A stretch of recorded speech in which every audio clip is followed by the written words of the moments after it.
Hello, and welcome to the 26th Annual Vermont Grazing and Livestock Conference. I'd like to take a moment to thank our sponsors, to bring special attention to the National Grazing Lands Coalition, Food Animal Concerns Trust, Morrison's Custom Feeds, Rural Vermont, and the Vermont Agency of Agriculture, Food, and Markets. Please visit all of our sponsors' virtual booths for more information about their work. I'd also like to thank our partners. They help make our work possible throughout the year. The National Institute of Food and Agriculture, United States Department of Agriculture, Cedar Tree Foundation, and the Forrest C. and Francis H. Latner Foundation. And now I'd like to talk a little bit about how to use Whova to improve your conference experience. During the sessions, we will take Q&A from the audience. You will submit your Q&A questions under the Q&A tab to the right of the session recording. If you blow the session recording up to full screen, you will lose the tabs to your right. So just remember that you'll have to minimize them, the screen, when you have a question in order to put your question in the Q&A tab. You can also see other attendees' questions. This allows the upvoting of questions to increase the likelihood that they will get asked and answered. There is a chat tab here. This is for you and other attendees to share your wisdom. We will also use it to post resources from the presentations. And you will also find the live captioning link here in the chat tab. For the live captioning of each session, you will cut and paste that link into a new browser window. Please use Google Chrome as your browser. There's also a polls tab and a community board tab. The polls tab will help you provide feedback to the presenters. And the community board will allow you to connect with other attendees. There are a number of networking features within Whova that helps you connect to other attendees. One new feature is the speed networking sessions. We will be hosting one speed networking session on the 22nd from 11:30 to 12:30. This is an opportunity for farmers to sit together and chat at a virtual table. Every 10 minutes, you will be shuffled to a new virtual table, but you'll have a chance to introduce yourself and say hello to new and old friends. You can also email, text, or video call other attendees. You can do this for the next 6 months. For the next 6 months, you can host a virtual meetup or create a discussion group on topics of your choice. Again, please use Google Chrome as your browser, and you have this capability for the next 6 months. Did I mention that you can host a virtual meetup or start a topic discussion group? So this is under your community tab on the left. And there are a number of features where you can start to network with people who have similar questions to your questions. Thank you for participating and spending the time with us for the 26th Annual Vermont Grazing and Livestock Conference. I hope you enjoy the content.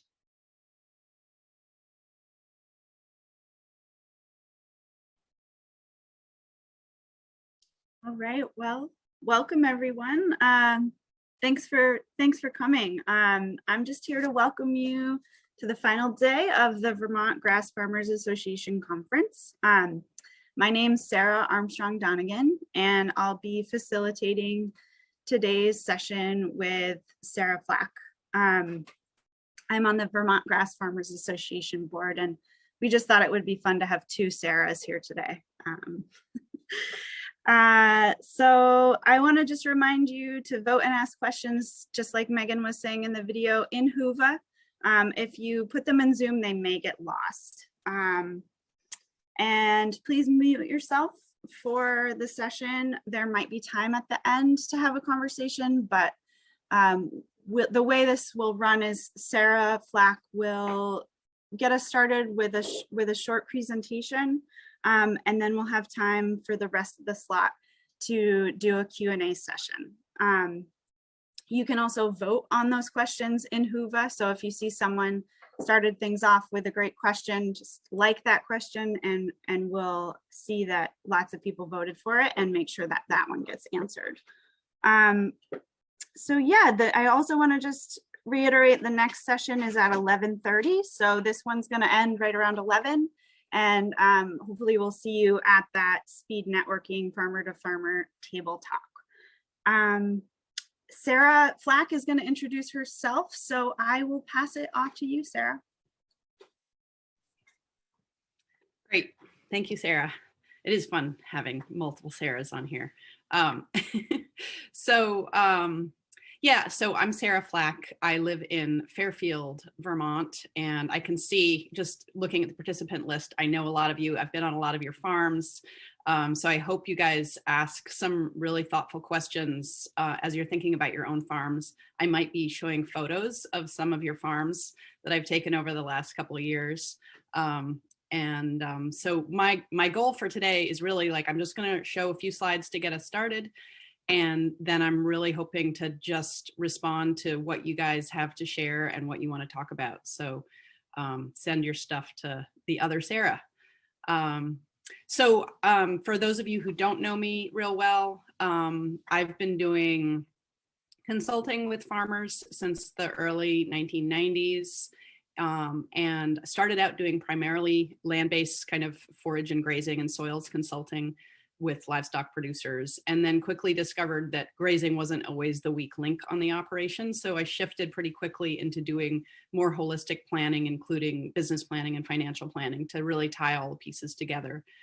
But a lot of times what I do end up doing is working with farmers on some of these questions of how do I improve my pastures or my land-based function or forage quality, and increasingly looking at how do I deal with a rapidly changing climate and the many things on the farm that are already changing and becoming more challenging, and also how do we get ready for even more extreme climate issues. And so I'm going to start out with some slides.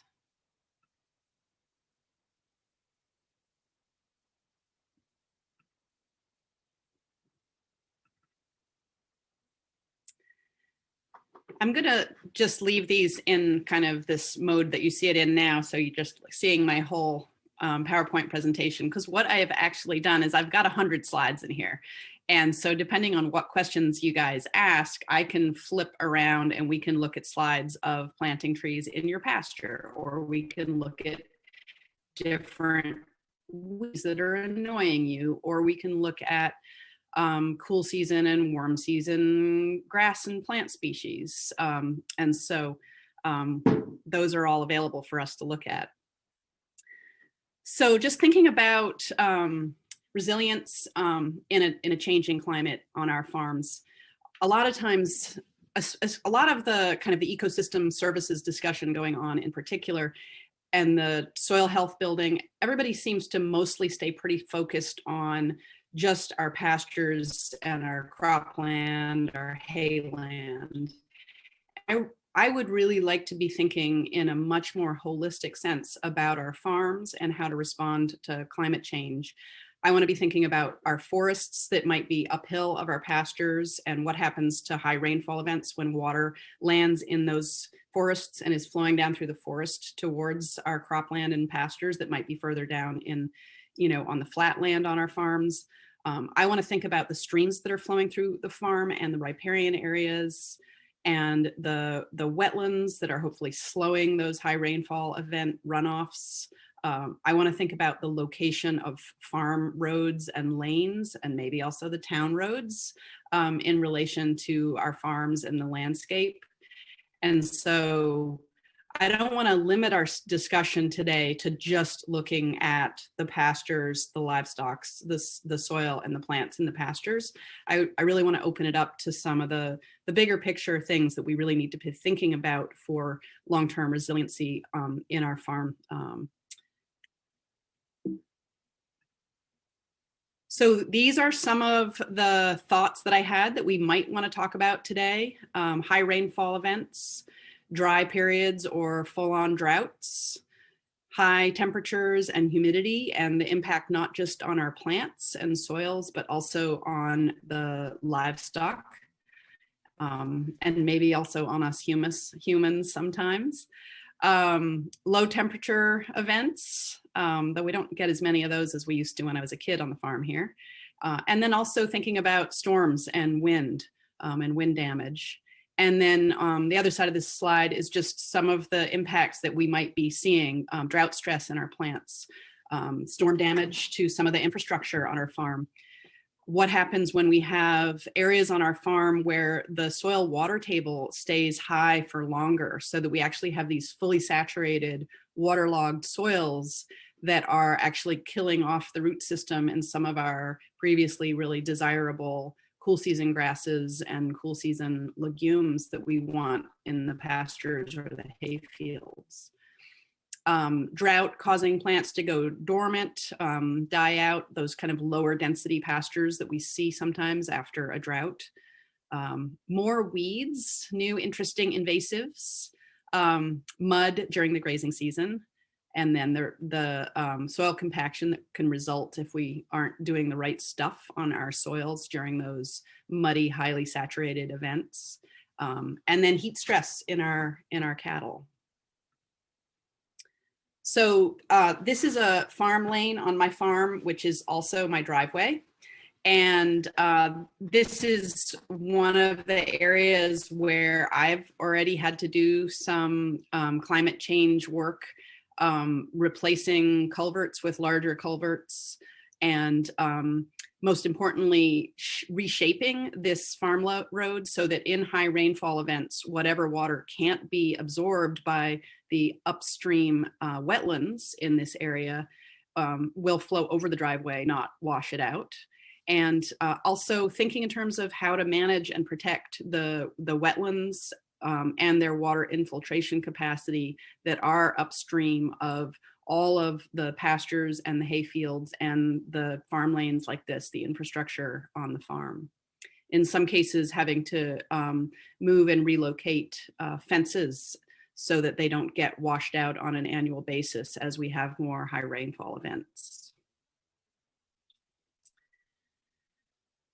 So just thinking a little bit in terms of what we're frequently talking about we can do about more resiliency. One is more monitoring, more observation of the livestock, the soils and the plants. You probably need to replan the stock rate, the total number of animals on your farm as the climate changes more. And you may have to really pay more attention to higher and lower stocking densities, the number of animals in a specific area at one time. And change that up at different times of the year, depending on what's happening with the weather and water. Understanding the life cycle of the new weeds and invasive species that you have on your farm. And then, of course, just attention to some of the basic agronomy of good grazing management and crop and soil management.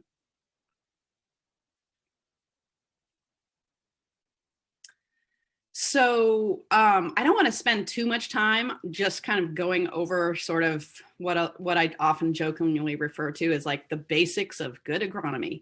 But this really is the basis when we're not talking about the wetland areas now, we're talking about your croplands, your pasture, your hay fields. There's some basic agronomy that is actually more important now to pay attention to than it was 20 years ago, because we don't have the buffer of having a really non-brittle ecosystem anymore. We now have more high rainfall events and more dry periods. And so this basic agronomy is more important for us now. So testing the soils, maintaining the correct levels and balances of nutrients, building soil organic matter, doing good grazing management where you're leaving behind the correct post-grazing residual and residue. I have lots of slides of that if you want to talk about that. to protect the soil, avoiding and fixing soil compaction, maintaining correct periods of occupation of how long you leave the animals in the paddocks, really paying attention to the length of the regrowth periods after grazings and cuttings of plants. And stocking density, I've got a bunch of slides on that if you want to talk about that. And then this really careful monitoring of the plant physiologic signs that they are fully regrown, not just falling back into old habits of just looking at how tall is the grass, can I graze it now? So this is a slide from one of the other presentations I do on the Grazers Toolbox, just thinking about the full array of tools that we have to manage our pastures. And we can dig into a bunch of these in detail if you've got questions about them. And then these were some of the other questions that have been coming in recently. Should I plant trees for shade in my pasture? And how? I guess that would be the other part of that question. Do I need to change the plant species composition in the pastures that I have, and what should I change them to? Do I have enough air and water in my soil? Not just the soil nutrients, the micronutrients and the macronutrients, but do you have enough air in there? Is there enough water in there? And what does that really mean in terms of changing your management? And then this last question, I think, is particularly important for those of us who've been managing landscapes here in Vermont for a really long time, which is, hey, you know, I've been managing it the same way and it's worked really well in the past. Why isn't it working anymore? And the answer is, it was okay to be a slightly lazy pasture manager in the past when we had a less brittle ecosystem. But as things change, we actually have to become better grazers and better at planning out our grazing to plan in that resiliency. And this is a heat stress chart for livestock. This is something 20 years ago that I didn't have to pay attention to in Vermont, but I do now. And I would recommend that everybody have some type of heat stress chart for whatever type of livestock you're managing on your farm, so that you're looking at how the combination of temperature and humidity can start to impact your livestock, and have a plan on what you're going to do with them if they start showing signs of heat stress, or ideally before they do, which means we have to start rethinking making sure not only do we have an adequate supply of water to them when they're out in the pastures, but making sure that that water temperature is good, the flow rate is adequate, and they're not walking too far for that water.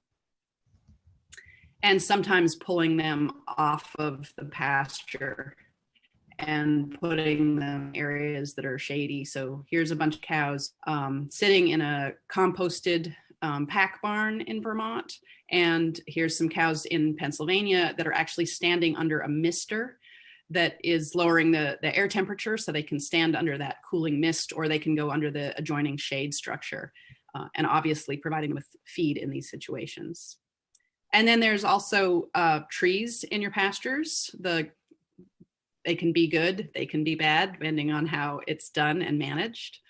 We can talk about that. And then we can talk about changing your plant species composition up to introduce more deep-rooted perennials and other species that'll do better in the drier weather. But we also have to talk about species that'll do well in some areas on your farm that may experience more saturated fall soils at certain times of the year.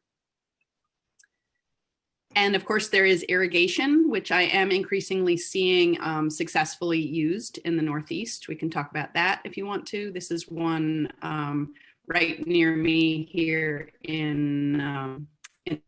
though this is an old photo. They have since traded in that traveling irrigation gun system for a different one. And we did a workshop at their farm this summer on irrigation. That's Stony Pond right near me. And I increasingly just want to emphasize the need for really careful grazing planning and crop planning on your farms as a way to plan in the resiliency. And if you have a brain that can handle spreadsheets, this is a great way to do your grazing planning if there is absolutely no way that you're going to do a grazing plan chart, then this is a photo I took of a grazing plan where we were literally just drawing it out on the map for the farmer, because that works better for some people's learning style and planning style. And so, you know, don't feel like you have to do one particular type of grazing plan. You know, if you're working with a good planner, a good grazing planner, they're going to help you look at multiple ways to plan out your grazing system, and keep those records and do those plans in the way that works for learning style. So I'm going to stop right there and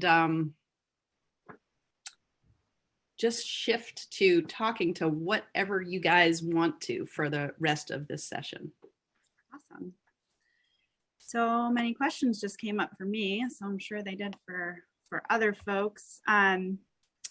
But we'll just start with the first one in the Whova chat, which was, are there natural climates that we should be looking to that are already managing their pastures in a way that we could expect Vermont to look like in the near future? That's a great question. I don't know if I'm going to be the ideal person to answer that question. But I will say that the climate change kind of forecasting that I've been watching, actually, I remember being at a conference, I think in the early 90s, and they were talking about the fact that the Northeast is, you know, a pretty good place to be in terms of potentially experiencing less extreme heat and dryness, and that we should continue to see, you know, a decent amount of rain happening here. The difference is the rain comes in larger amounts all at once, and that despite the fact that we're not going to maybe get as dry as other parts of the continent, we are going to see dry periods. You know, so for example, here on my family farm this summer, the wells at various points were entirely dry. While in southern Vermont, we were canceling grazing workshops because y'all were experiencing flooding. And so, you know, the thing I keep thinking back to is when I was studying grazing management with Alan Savory many decades ago. I remember him saying, oh, you guys in the Northeast are lazy because you get your rain on a regular schedule. But the rest of the country doesn't get rain on a regular schedule. And so therefore, they need to do good grazing planning to build in the resiliency you need to be able to adapt and get through those dry periods.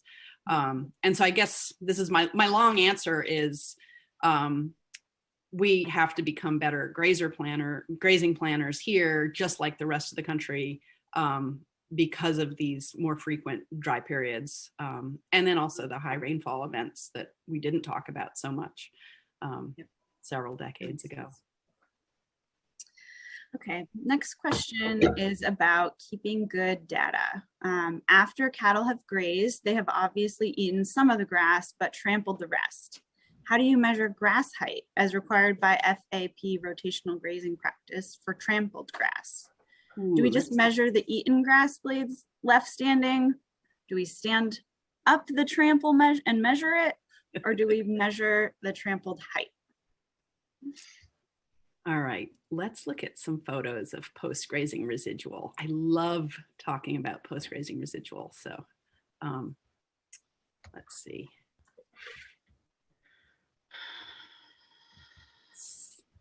So many photos. Oh, weeds, those would be fun to talk about too.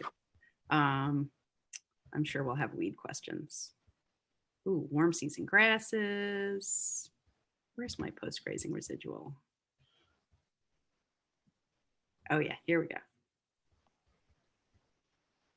Okay.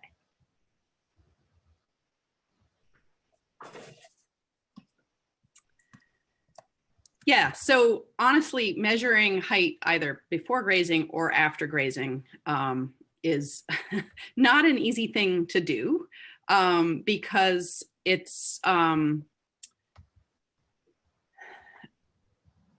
the better you are managing your pastures, the messier, honestly, it's going to look. And so you're not going to have a consistent pre-grazing height because you're going to have a mixture of bunch grasses and sod forming grasses. And you're also going to have a lot of variation afterwards. And so I think Sarah, one if of you the, meant to pull up, sorry, if you meant to pull up something to share, we can't see it. oh, my screen share button didn't happen. Okay, let me do it again.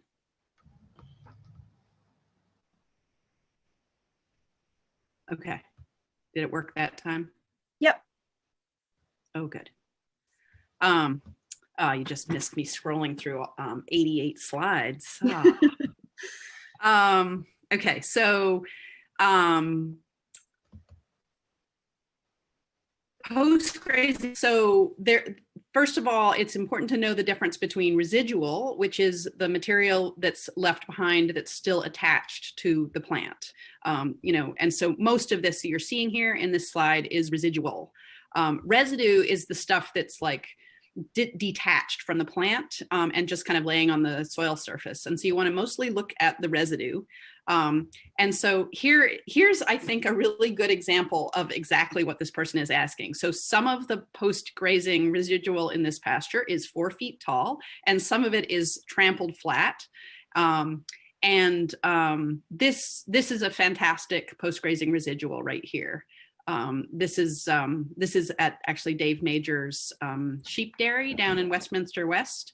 And he's just about to move the sheep out of this pasture. He's left a really nice mixture of some standing and some trampled post-grazing residual. He is not going to clip this afterwards.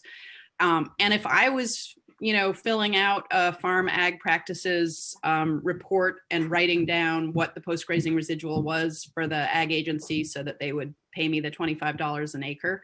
And anyone listening to this who's in Vermont and does good rotational grazing, if you're not signed up for this, get in touch with one of us and we can help you sign up for it. Because you get paid for documenting that you're doing good grazing management. So in this case, I would say that, your post-grazing residual is anywhere from, 3 inches to, 48 inches. And that's kind of like where you would like to see it. This is what it's going to look like early in the season when our cool season perennial grasses are heading out and making seeds. It'll look different at different times of the year. Here's another, in a dry period, this is another post-grazing residual that's pretty appropriate. And this one varies to 3 or 4 feet in post-grazing residual. And so this is what it's going to look like more typically as you're getting into the time of the year when the plants are not producing their seed heads anymore. So this is what your post-grazing residual is going to look like in, say, August, after things have been grazed a couple of times or maybe cropped for hay or clipped, and now you're grazing. And so here again, this is a nice post-grazing residual with a sloppy cow manure in the middle here. If you're doing some manure scoring, that cow may have been getting a little too much protein. So this one is probably in that 4 to 8 inch range. And yeah, I think that's all of the. So there's sort of like a nuanced question here that someone's said they've created a monoculture by having too much residual and having a rest period that has maybe been too long. Can you speak to that a little bit? Yeah, I'm really glad you brought that up. I don't know if I put that slide in here, but I will say it's really important to not use the same stocking density or the same kind of pre-grazing height on every pasture every year. You really want to look at it as a tool to change your plant species composition and change the density. If your pre-grazing height is consistently too tall, then, which allows more dry matter to accumulate, you are going to be shading out the understory, and you're going to lose some of those shade intolerant lower growing plant species. So the example of this is farms that have adopted very long recovery periods and very tall pre-grazing heights consistently over the whole grazing season, or maybe multiple grazing seasons, you're going to move that plant species composition towards more, in our climate, probably orchard grass, which is a bunch grass that'll be growing more and more aggressively, and really happy with that management. But it might shade out the white clover and the meadow fescue, and probably some of the Kentucky bluegrass that would fill in the spots between the orchard grass clumps. And so it's important not to be dogmatic about always going for that very tall pre-grazing height. And an example of this is if you have patches on your farm that are getting really dominated by, for example, orchard grass, you can shift up your grazing order that you're grazing your pastures in, because you really don't want to get stuck always grazing, the pastures closest to the barn immediately in the spring, because they're the easiest ones to get to every single year, because over time you're going to change the plant species composition and be kind of imbalanced if you're always grazing the same paddock at the same time each year. So you may want to run the cattle down a lane, even if it's a temporary lane, out of the barn, and get them really far away from the barn first thing in the spring, and graze those high orchard grass dominant areas early, and maybe even graze them a little too frequently and too often every couple of years, so that you can kind of knock that orchard grass back and encourage the growth of some of the other plant species in there. And maybe at the same time you're doing a trample seeding or a frost seeding to improve that. But yeah, your observation is absolutely right, is that you will start to see negative changes in some of the pastures by just too dogmatically sticking with the same pre-grazing height and the same long recovery periods. The other you really want to change up is your stocking density, so that sometimes you do want a really thorough trampling with a high stock density. Sometimes you may not want to have things trampled quite as much. I'm getting an unstable internet message. Am I still? You're still here with us, so you're a little glitchy once in a while, but it's actually been pretty fine. Are you ready to move on to the next question, Sarah? Yeah. Okay. So how should we address too much water on parts of our pastures that were once good for grass, but now have more knotweed and ivy growing in it? With heavier rains, I have seen this as a much more common occurrence. Yeah, me too. All right. Yeah, let's talk about weeds. So, so what I am observing is that some areas on farms which in 10 years ago still grew, reasonably good quality stuff, but it's sort of those, the low-lying areas on your farm where water can accumulate and stand.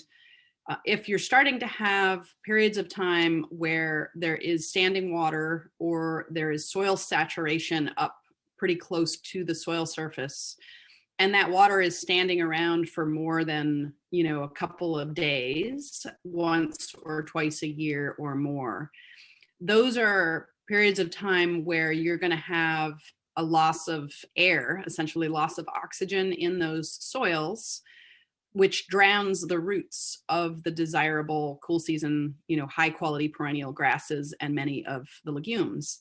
And so in those situations, if you look really carefully, you're probably going to find that over time, a lot of what you maybe thought was grass is not actually grass anymore. It's sedges. And so I'd encourage everybody to be able to tell the difference between a sedge and a grass. I probably have sedge photos in here somewhere. But I don't see them immediately. But so sedges have triangular stems the grass stems are generally going to be flattened or round. You'll also want to look out for rushes, which are another wetland species like sedges. Those also have round stems, but they tend to be hollow and pithy. So learning your plant species identification is going to be an important part of this so that you can figure out what species are still growing in those areas that are going to make reasonably good digestible forages. And you may have to change the plant species composition in those areas to adapt to perennial plants that can tolerate those saturated wet soils.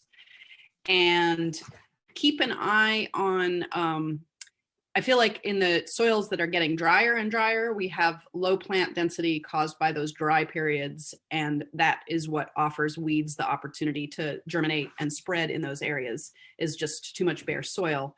Whereas like what happens in these wet saturated soil areas is a real competitive advantage for plants that are able to grow in soil that is completely underwater essentially.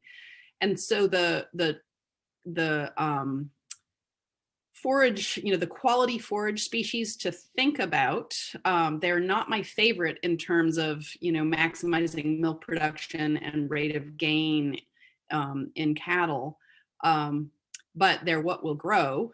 Of the legumes, it's going to be alsike clover, and in the grasses, it's going to be reed canary grass.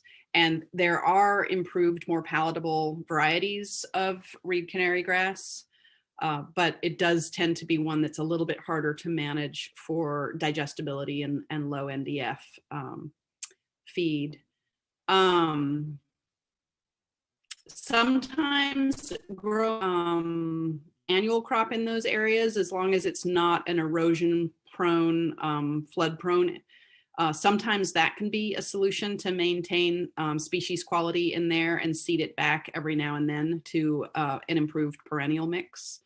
And then sometimes you can do moderate drainage modifications. But in terms of drainage modifications, I'm always trying to think in terms of making sure that if you're draining an area on your farm, how much risk are you taking that you're losing one of those very important water absorption sponges on your farm that you need to soak up, hold, or slow the rate of flow of water going across your farm in high rainfall events. And we all may need to give up more crop acreage on our farms and let it become more of that water infiltration, rate of flow slowing areas. Like some of those areas probably should be sedges and willows and alders, and we need more of that on our farms. And I also, while we're on this subject, I'm also an advocate for having more beavers on our farms. And I know that like beaver dams are something that traditionally you think of as a terrible idea on your farm because the beavers, they might dam areas up and back water up into your meadows and your pastures, and then the plant species gets, poorer and poorer. But those beaver ponds are potentially going to save your farm and your downstream neighbors from high rainfall events by slowing the rate of water flowing through your farm, holding that water so that it's available to you in dry areas. Streams with beavers in them tend not to go dry in those droughts. So a piece of this is just also big picture rethinking the entire landscape on our farms, and also maybe upstream of us. I love that. So more beavers and kind of using the parts of our farms that are, using the pros to our advantage, kind of is what you're saying, I think.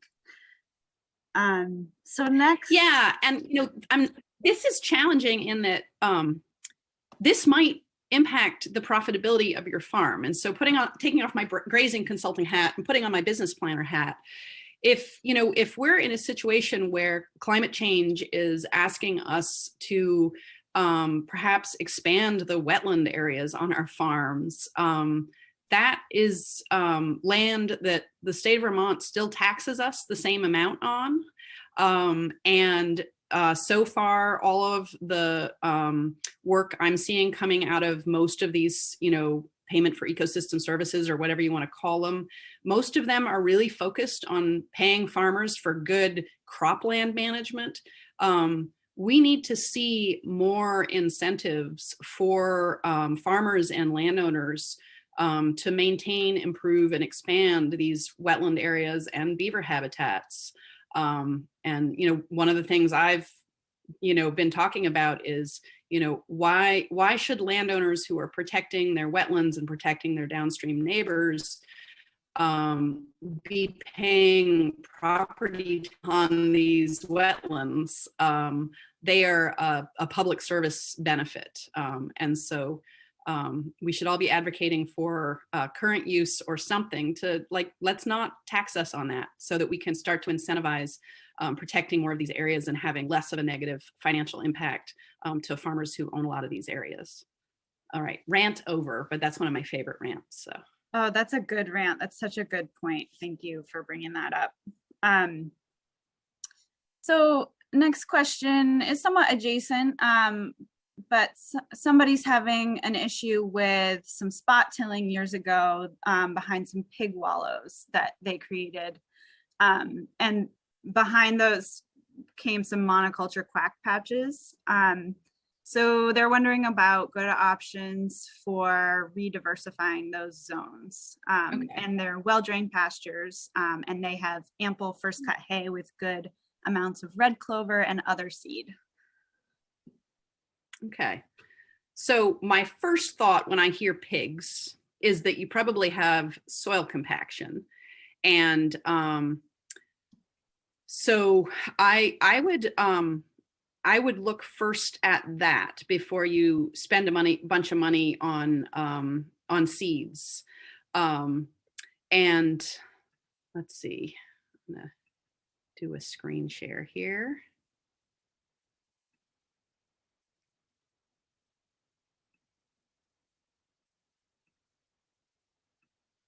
So this is a soil penetrometer. I've got one, and most of the extension agents have them. I think sometimes the conservation districts have them. I know Abe Collins has one.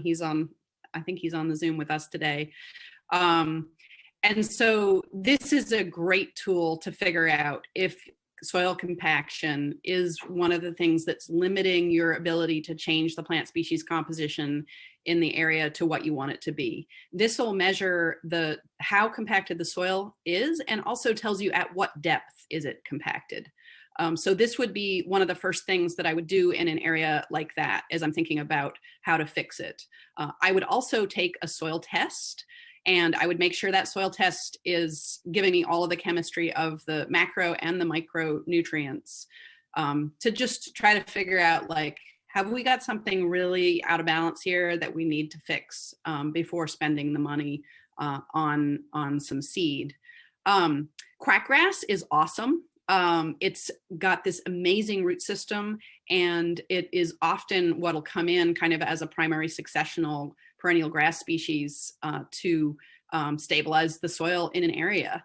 But it also can grow so tightly, it can get a little bit hard to get other plants mixed in there. The easiest thing to do in those high quackgrass areas, assuming we haven't got a major soil compaction issue that needs to be fixed first, is to, if you've got adequate soil potassium and soil boron on that soil test, will be just to start adding some red clover seed and some other tap-rooted plants.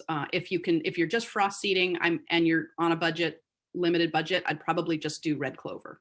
If you have access to a no-till drill and want to spend a little bit more money on the seed, you might do some foraged chicory and the red clover together. And then, you can kind of move in the direction of adding to that, depending on your budget. But the other thing to think about is the plant density and how easy it is to get the seeds to have good soil contact and to be able to germinate. And this holds true for anywhere where you're not psyched with what's growing and you want to change it.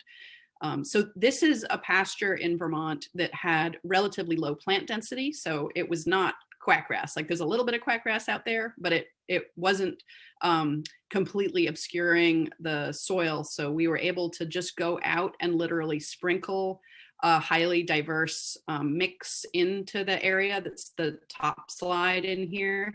So this was bird's foot trefoil and white clover and red clover and multiple species of cool season perennial grasses. And it was spread by, just spinning it onto the surface of this pasture right before kind of a medium depth, kind of a medium rainfall event of a few inches of rain. And the cattle during that rain period were run lightly over the field and they trampled the seed in. And you can see there's a fantastic germination happening in here. These little round leaves are the little baby legume plants germinating. Some of them have already reached the 3-leaf stage. You can see there's more grasses in the lower slide. You can see where the grasses are starting to germinate in those areas. And while we're on the subject of like how to introduce new seed species into pastures, this is one of my favorite slides of, this is clover seeds, I think in this case, red clover seeds and Alsike clover seeds that are germinating in a cow pie. And in this particular instance, the cows had actually been grazing in a field that had had a long post-grazing regrowth period, and the red clover and the Alsike clover had gone into full bloom, set seeds. The cows ate those legume seeds. They passed through the digestive tract and germinated in the cow pies in this new pasture that they were moved into. So I mean, that was just like perfect timing on anything. And I will say that these legume seeds are the only ones that'll pass through a cow and still be ready to germinate. Grasses are just food. They'll get, the grass seeds will just get digested. But there's, you can hand spin on or even just like throw it out of a bag that you've got in your pocket to get some of those legume seeds going in any areas where you've got bare soil or cow manure showing.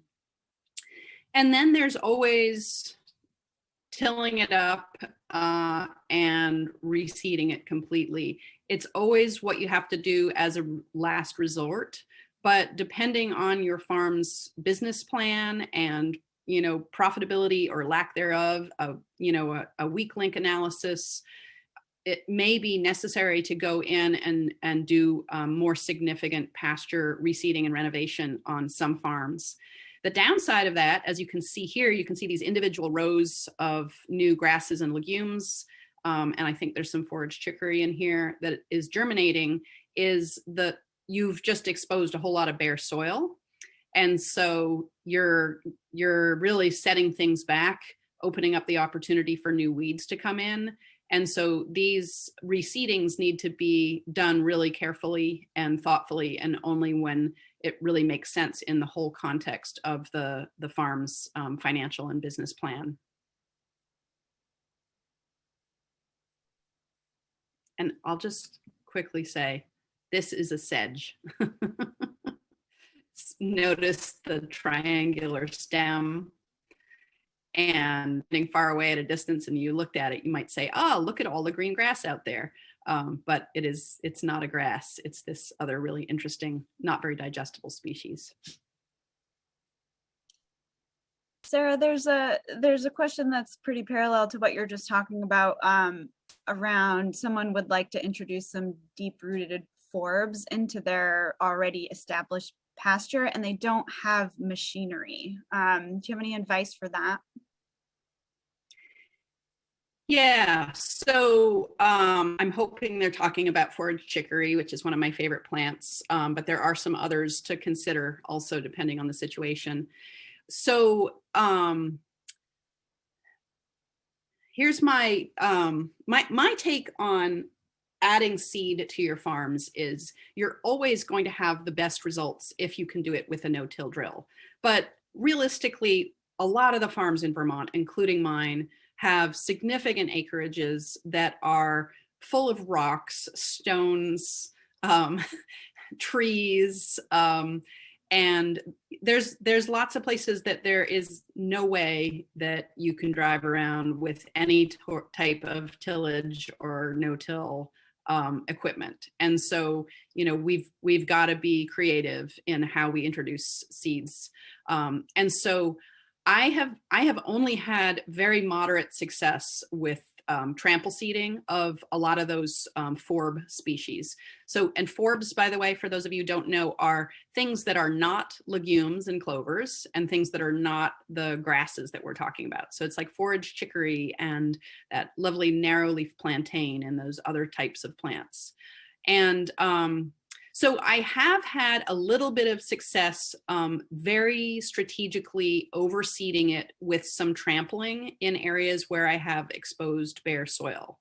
I've not had very much success if the plant density is very high and it's, you know, those seeds, if you overseed them onto the pasture, they're just not making a good seed to soil contact to get enough moisture out of the soil and stay moist during that germination stage when that little tender, delicate root comes out and needs to get into the soil and stay moist the whole time. But if you strategically time it for early in the summer when the forecast looks like it's going to be rainy and wet for a while, and you can do some sort of hoof impact or some sort of impact to get some seed to soil contact, you will see some success with that. You're going to have lots of success with those hard seed coated legumes like the red clover and the white clover. Doing those ones can even be frost seeded in during the late winter into the spring. And I've also had, you know, it always feels a little bit like I might be throwing money up into the air, literally, when I'm throwing grass seed out into pastures.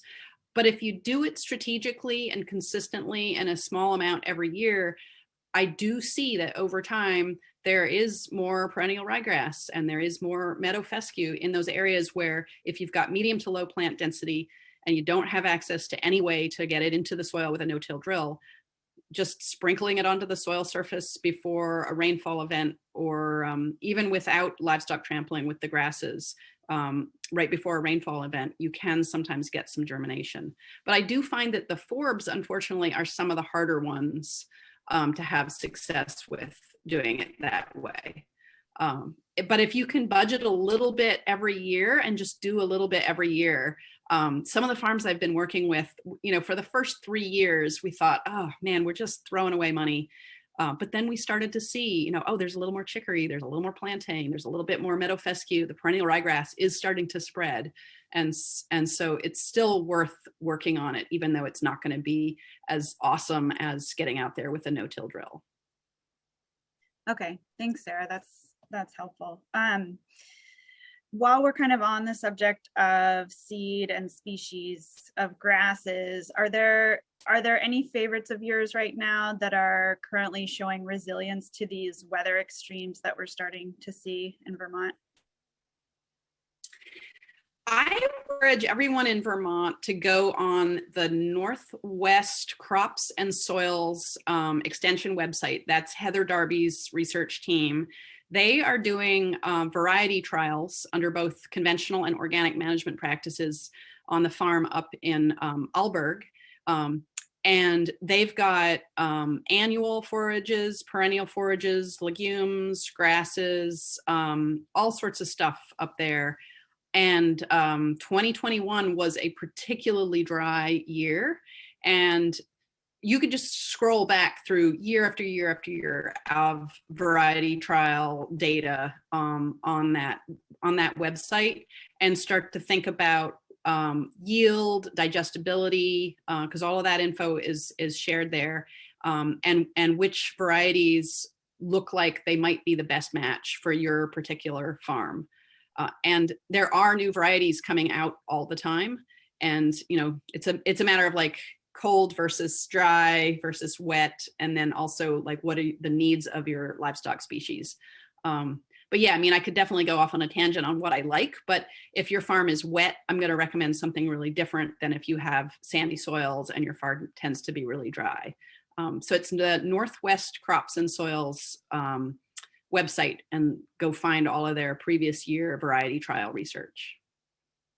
Okay, great. And we'll make sure that we get that link and other resources up in onto Whova after this. So feel free to check back if you want a direct link to that. Sarah, we have a weed question regarding clipping versus not clipping, especially thistles. What is your take on the holistic planned grazing idea that leaving everything standing is better?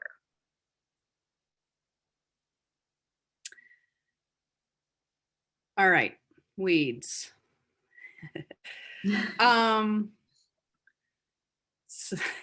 So I am not dogmatic about these things. I tend to approach every weed species based on what the life cycle of that individual weed species is.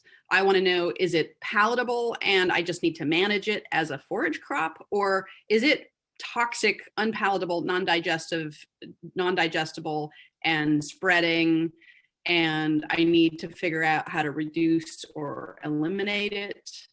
And I do sometimes think that a post-grazing clipping is a good strategic thing. I don't think it's a good idea to be always dogmatically opposed to a post-grazing clipping, because there are situations where it's a tool in your toolbox. I don't think we should take any of the tools out of our toolboxes. But I will say I do see post-grazing clipping done incorrectly a lot, and it can contribute to a lot of problems on the farm. So here's my big picture overview on weeds, because you're going to have more of them because of this climate stuff. And so everybody should know what their weed species are, and you need to understand if it is a summer annual, like these weeds here. These are weeds that are going to reseed themselves every year. They're going to germinate in the spring. They're going to make tons and tons of seeds, but then they're going to die in the fall. So for a plant like this, if it's a problem, then that post-grazing clipping or a heavy trample, high stock density grazing to prevent them from making seed is how you stop these plants from spreading. We've also got winter annuals. You probably have less of these as problematic weeds, but these are ones that actually are annuals, but they germinate in the fall and they overwinter. So there's some funky little annual bluegrasses and chickweeds in this category. And again, you can get rid of these pretty easily if you can just find a way to stop that seed production that only happens once a year, because if you can stop that and eliminate the seed production, you can get rid of these weeds. Then we've got the weeds that live for 2 years, like burdock, the bull thistle, and these plants, also Queen Anne's lace is in this category, and so are some of these new toxic plants that are coming in. So these are where the first year you may not notice it at all. Here's the little Queen Anne's lace leaves in that first year. They just make a little rosette, they grow, and then in the second year, they make these tall stems, whether it's the giant bull thistle or the Queen Anne's lace flowers, they make their seeds. And so in those plants, they're a little trickier to control, but if you can prevent that seed production in their second year, you can eliminate these species. So that's all the easy stuff. I put that first. There's the perennial weeds, particularly those who have multiple modes of spreading. So Canada thistle, incredibly well adapted and hard to get rid of because it has these roots that allow it to spread, and it makes loads of seeds so it can spread. Same thing with horse nettle. And so these ones take multiple modes of getting rid of them, and you need to potentially be more aggressive with getting rid of them. I will say, if you are using post-grazing clipping at any point strategically to try to prevent seed production and the spread of these weeds, you need to clip immediately after you graze, so there can't be any new regrowth that you're clipping off. And you may really be damaging those cool season perennial grasses in particular. And if you've got any warm season perennial grasses, they would really not like to be clipped, particularly if you have to clip short to control the weeds. You might be doing more damage to those perennial grasses than it's worth. And so it's clipping sometimes is important, but it's got to be done incredibly carefully. And it's 11 o'clock and I could probably talk for like 20 minutes specifically on post-grazing clipping, but I better stop there so that Sarah can keep us on track.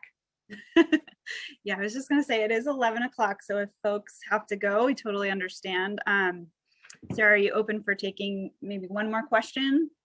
Sure. I got nothing Okay. else to do today. It's too cold to go outside and work on projects. Yeah, I could stay here and chat about this stuff all day, but we'll kind of switch to a new topic and ask about nutrient management a little bit. So if somebody's asking about bale grazing and also sort of like the benefits of that versus a composted bedded pack and liquid manure. So kind of talking a little bit about each of those effects on soil fertility and the phosphorus release.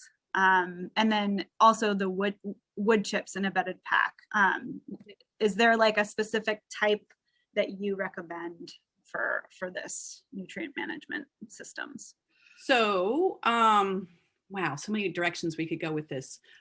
First of all, I will say that we didn't talk about this yet, but one of the things that everybody needs to have in their plan is where are you going to put the animals when they can't be on the pastures?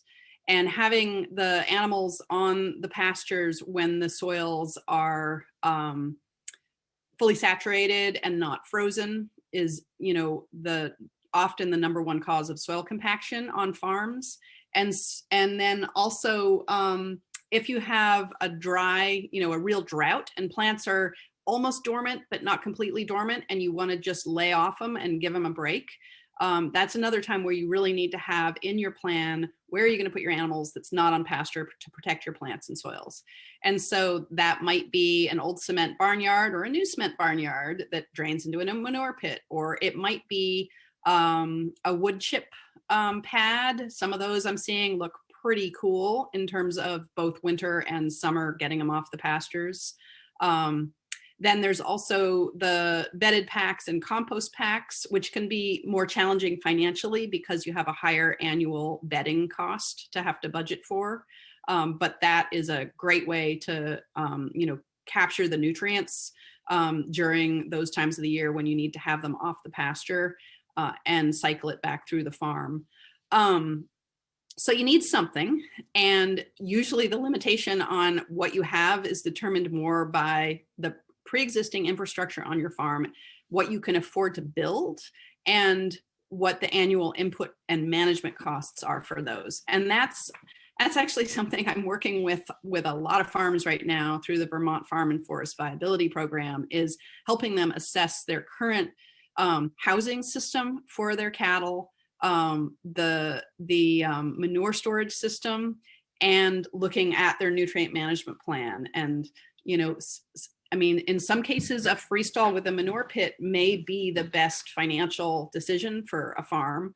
And even if the best decision maybe for the soils is a compost pack that has a roof over it. And so, some of these are just financial constraints on what you can do.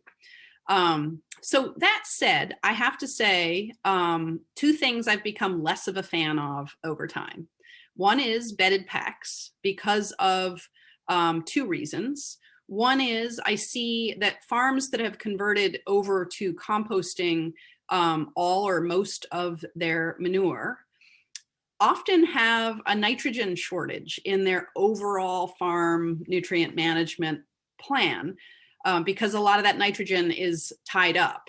And so if you're moving towards whatever type of system that is more compost and less soluble nutrient, liquid manure type fertility to spread on your farms, you're going to need to pay extra careful attention to deep-rooted legumes, and other methods to make sure you have adequate nitrogen in your pasture and hay fields to meet the nitrogen needs of the grasses that are pretty heavy feeders, and some of the forbs also.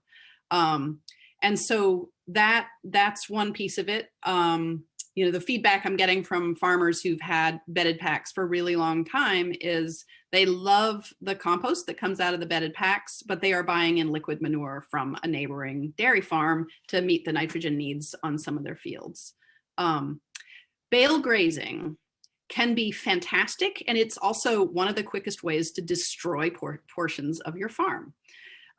So bale grazing, again, you know, these are these things where people, you know, adopt practices dogmatically instead of thoughtfully. So bale grazing, if the soil is dry or frozen or, you know, definitely not saturated, so you absolutely know that you are not doing any soil compaction damage, bale grazing is a fantastic way to introduce nutrients to areas of your farm that you can't physically drive around with a spreader.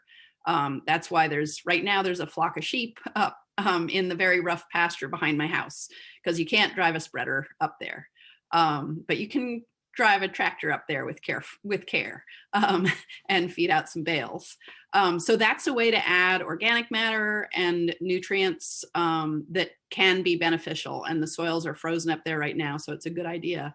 But some of the worst soil compaction that I've seen on farms, that in some cases has taken years to alleviate, has been on farms that didn't have adequate winter housing for the times of the year when the soils weren't frozen.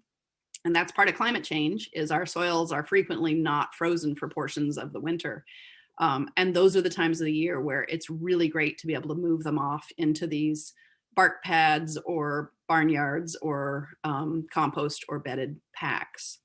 I'll decline to answer the question on the you know, the bark or the wood chip species. There's some really great resources for that in Vermont. Usually if I'm working with a farm that really wants to explore that question, Brian Jarose and his company is who I'll bring in to consult with me on that sort of stuff. Yeah, so I think I answered enough of that question, though. Yeah, that sounds good. Are you ready to wrap up, Sarah? Yeah, I mean, I could keep talking forever, but okay, yes. We have a lot of questions that unfortunately we probably can't get to today, but if you want to do one more, we have a simple one. Well, it's probably not simple, but someone wants to know what your opinion on leader follower grazing system and when it's useful or damaging. Yeah, leader follower is where you have like one group grazing the primo stuff, and then you have a follow-up group going behind. And one of the systems where I really like that is at like Doe's Leap Goat Farm. They're one of the farms that I feature in my book, and there's some photos of them having the goats go through fat first, and then their draft horses that they run the farm with go through behind. The horses are great at cleaning up some of the seed stems on the grasses. So that's a system that works pretty well. Sometimes it doesn't work well just because of the animal behavior. Like if you run your lactating herd of cows first and you run, you know, the dry cows or the heifers right behind, are they really going to stay as separate groups with a single strand of polywire separating them, or they want to get social with each other and hop over the fence and get back in with each other? Because you really do need to make sure that that follower group is following immediately behind the leader group, because you want to maintain that short period of occupation. And the period of occupation has to include the time from the time when that first group goes in there and then the second group goes in there. It also includes your clipping, because you really want to have that short duration grazing so that none of your highly productive plants can have time to grow a little tiny bit and then be regrazed when they've already started their regrowth cycle, because that's where we do a lot of the overgrazing damage to those plants. So it can be great, but I find that a relatively small number of the farms that I work with end up doing it because of just the labor and the sort of animal behavior challenges of doing it. Cool. So pretty farm specific as to most of these things probably, unfortunately. But so I guess we'll end it here. I want to remind folks definitely to join for the Farmer to Farmer Table Talk at 11:30. Take your coffee break or your bathroom break and meet us all there. The unanswered questions, hopefully we can get answered in the chat for you afterward. And like I said earlier, we'll put some links in there to some of the resources that Sarah talked about today. Thanks so much, everyone, for coming, and great to see you all. And thanks, Sarah, for all your wisdom. Thanks, everyone.